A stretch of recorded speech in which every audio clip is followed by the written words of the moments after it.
So good morning everybody, Carlos here, just getting set up for his little Mt.Doug summit run. Today I'm expecting to see quite a lot of camas, C-A-M-A-S, camas lilies.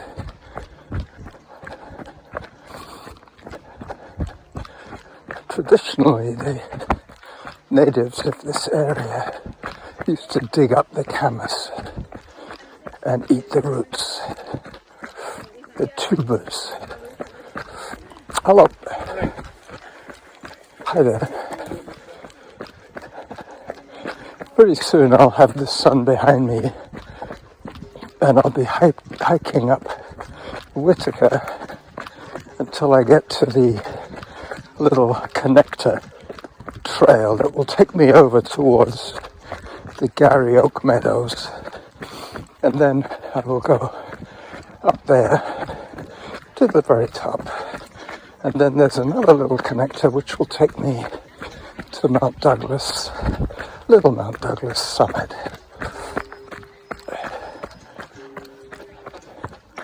As I turn on to Whitaker. Hello. Hi there.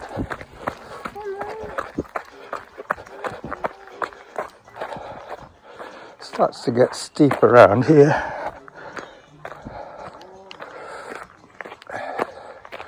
There's my fifth most favorite tree in Mount Douglas Park. Big old Gary Oak.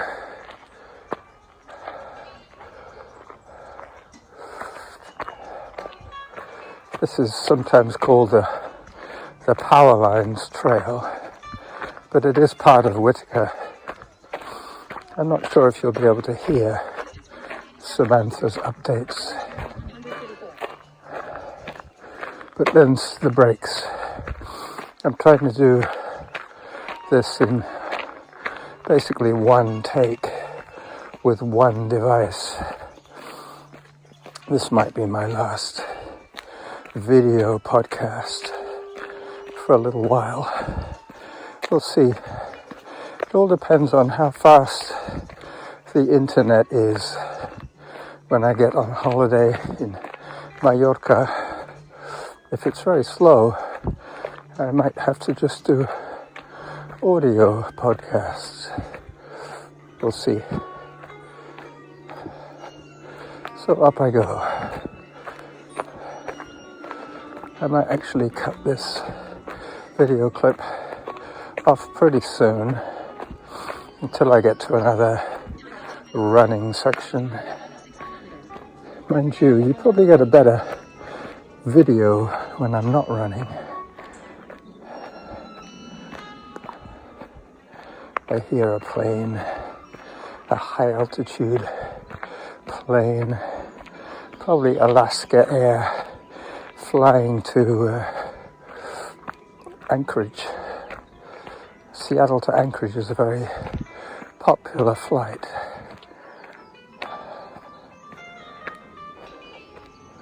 As I let you listen to the birds chirping above my head.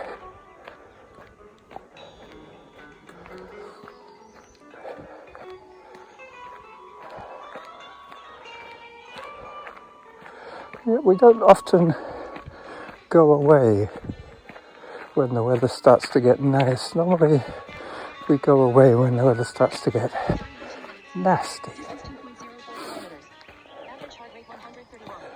Okay, so Samantha is talking, but I'm not listening. It's too low. The volume is too low. You will probably hear it fine.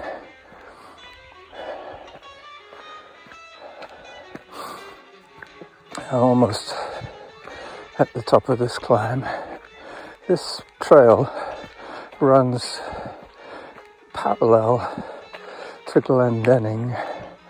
They meet at the top of the hill repeats, and that's when I start to run downhill again.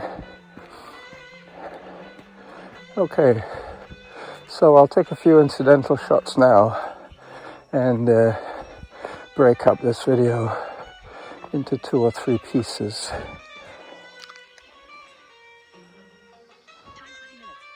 Distance 2.12 kilometers. Average heart rate 130. Auto pause.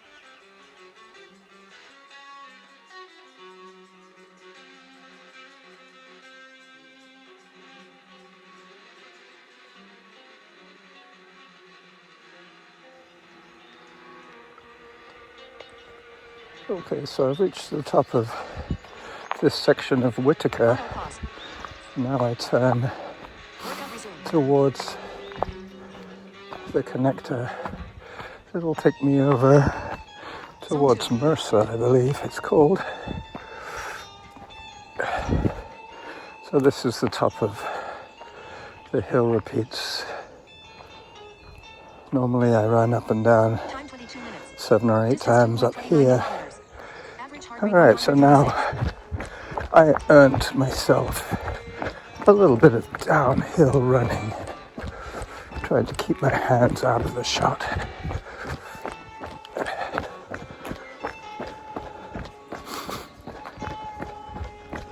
It rained a lot last night. It was some heavy rain. But today it looks as if it might be clearing up now. It was high altitude rain. There might be a weather front coming across, a change in the weather. So Little Mt.Doug is about 120 something, 120 meters above sea level. Time 23 minutes.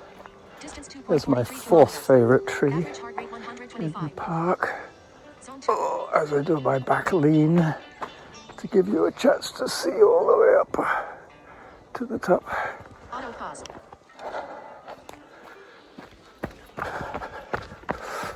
Pretty soon I hang a left. Workout resumed. Hello, dog. Hi there. Hello. Thank you. Almost tripped there. Yep, this is my left turn indicator. Yep. To Mercer Trail. And then I think I do a little bit of Todd Trail. Once again, I'm going down.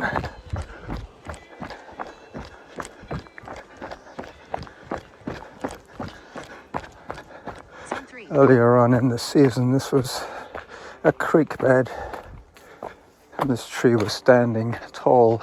Time 24 Now, minutes. as you can see, it's Distance been 2.54 leveled kilometers. Average heart by rate the wind. 125. Zone 2. Incredible how the wind can break such a huge tree. All right, another left towards the meadows. Auto pause. Workout resumed. Yeah, hopefully this video will turn out real good. Once again, I have to apologize to the audio crowd. Hello. Morning. Hi.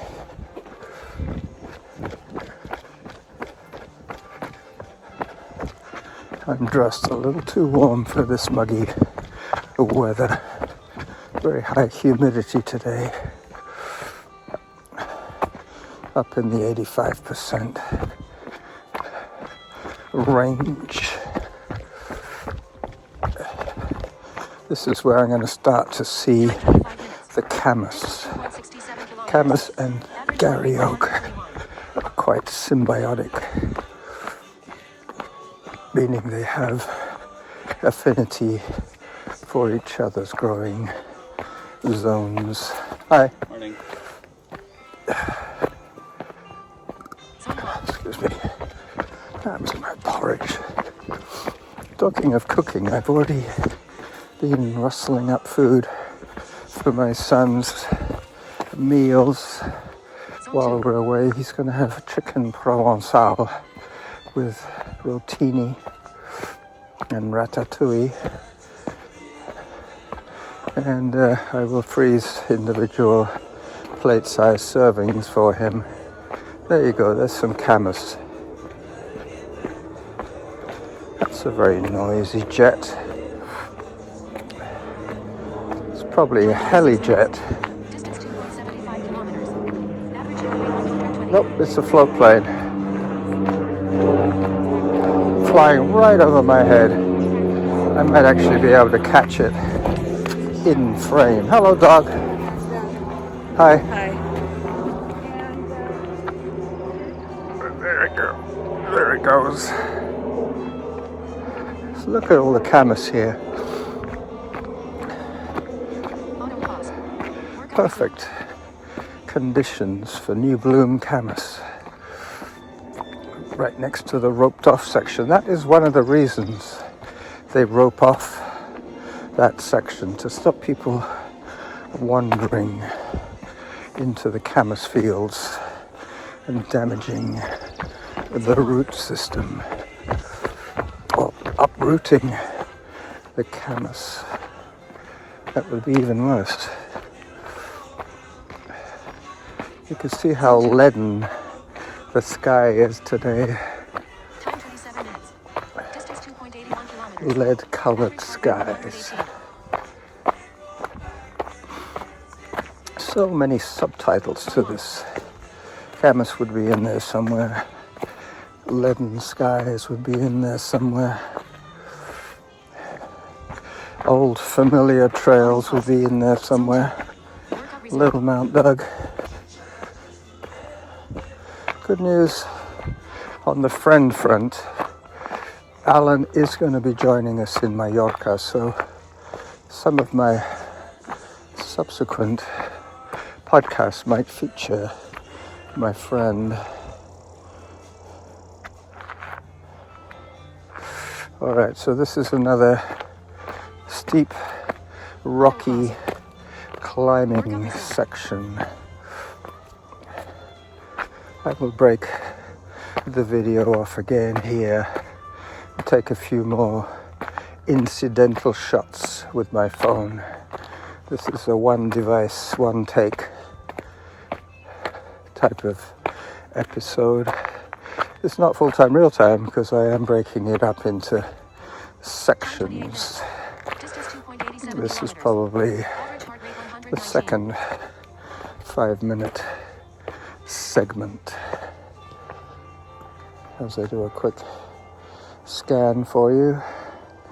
Okay. 7 minutes.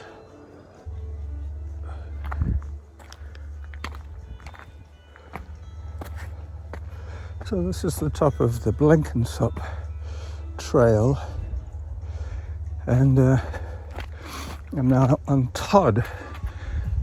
Yep, I'm now on Todd Trail.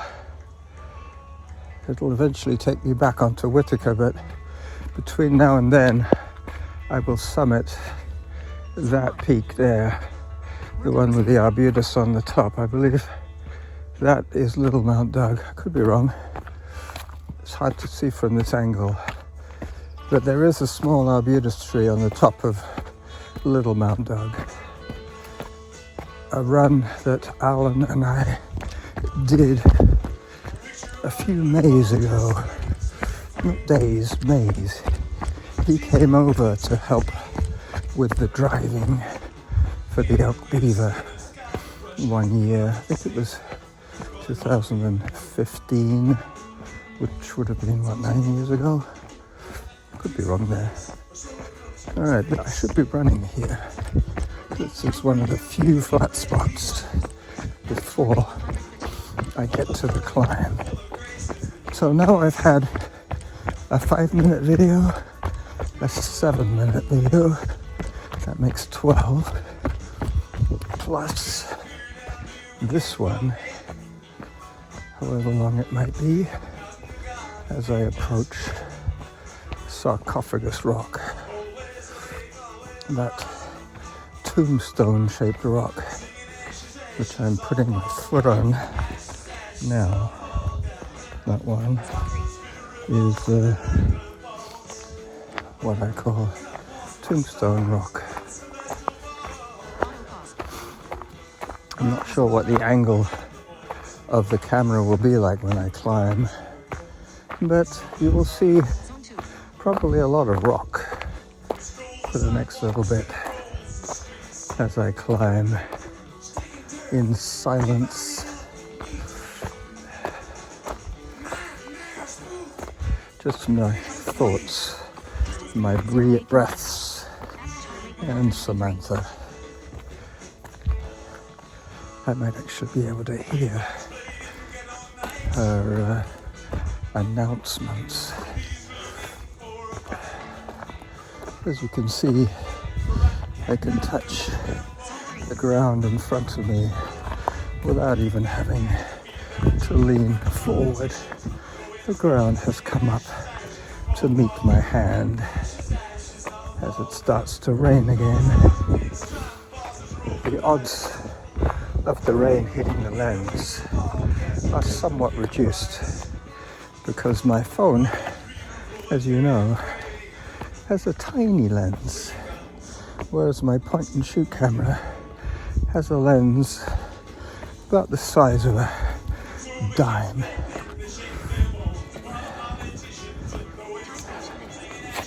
Excuse me while I concentrate on climbing safely.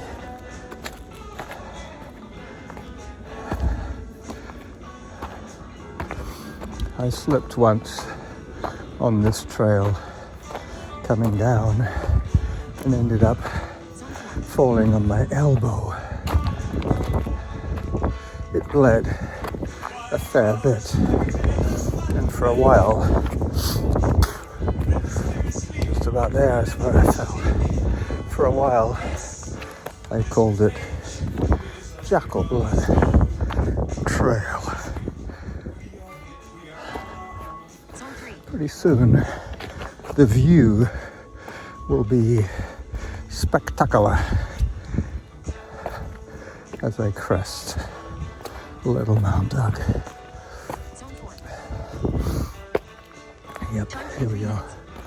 It's funny, I took a lot of pictures the other day, photographs, on my hike up and down Mount Douglas, the big one over there. And the pictures were all in the wrong place.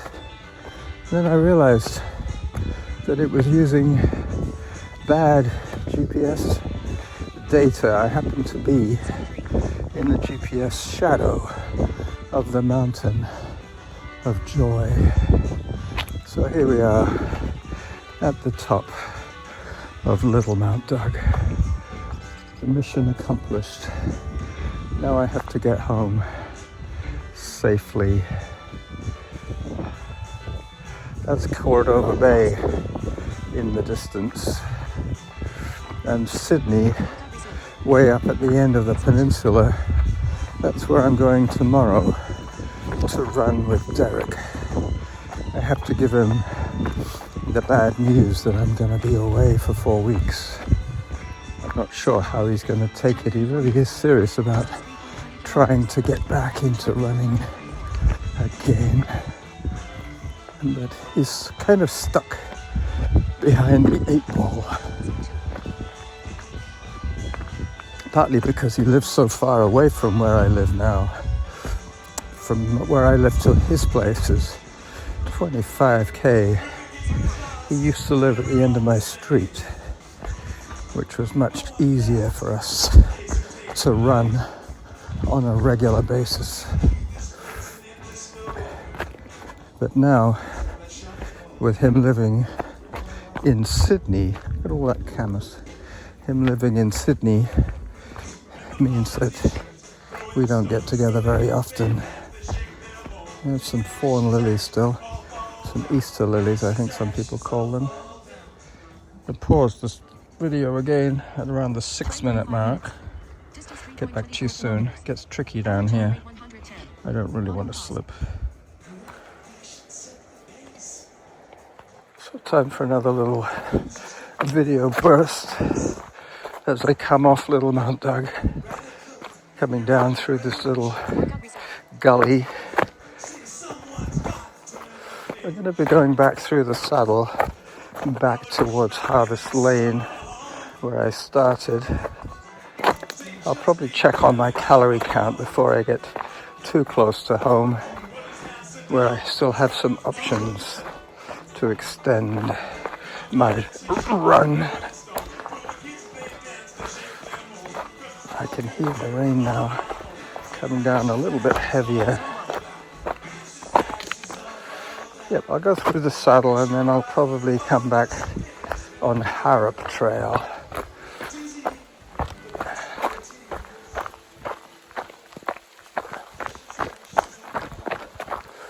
Hello, dog. Zone 0. Time 36 minutes. Distance 3.29 Hi there. Average heart rate 110. I can feel the phone bouncing a little bit on its mounting. I have it cinched as tight as it can go. I might have to make some minor adjustments so that it fits a little snugger, a little tighter to my body.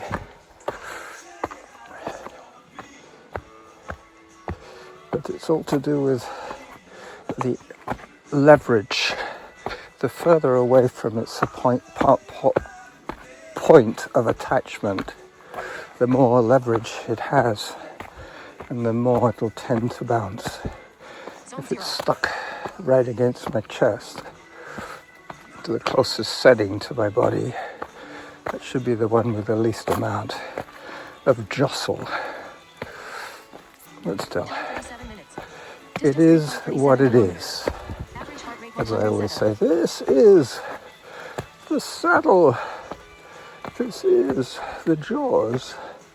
These are the jaws of the saddle between the two peaks. Little Mt.Doug over there, big Mt.Doug up there.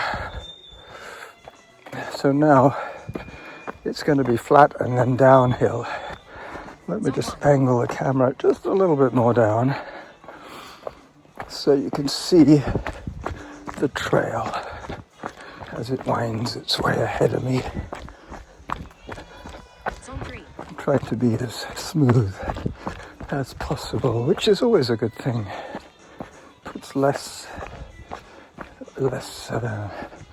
stress on the joints. You have to imagine you're skiing moguls, and they always advise you to bend the knees to absorb the shock of the impact with the ground.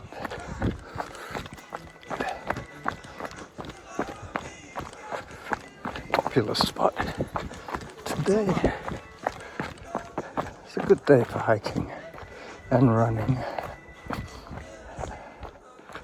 As I walk a little bit until I get past these people. Hi there. Hi.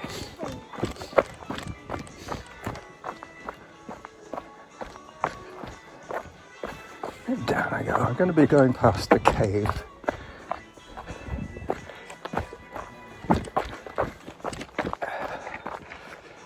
Yeah, I'm sorry about those shaky bits. This is the time when the audio people are saying shaky bits.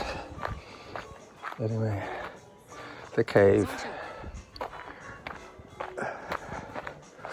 This is now Harrop Trail, going up, up, up.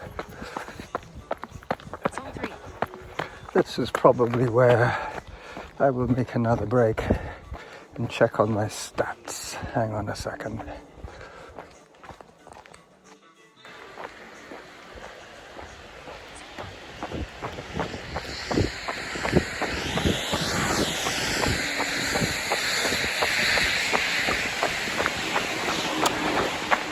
You can hear the wet tires of the bus. Okay, so this might well be my last video podcast in BC. The next one I will probably be either in Spain or on the island of Majorca. Majorca is part of Spain, even though it's about 100 miles off the shores of Valencia province. I know if we went by ferry we would leave by nightfall at 8 o'clock, I think the ferry leaves, and you arrive at 6 in the morning.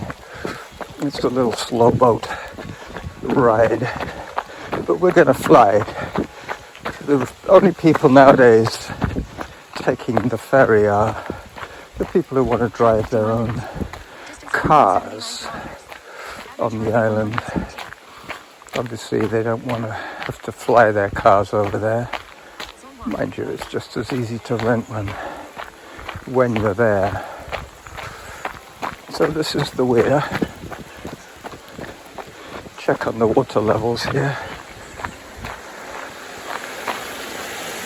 Not too much water today.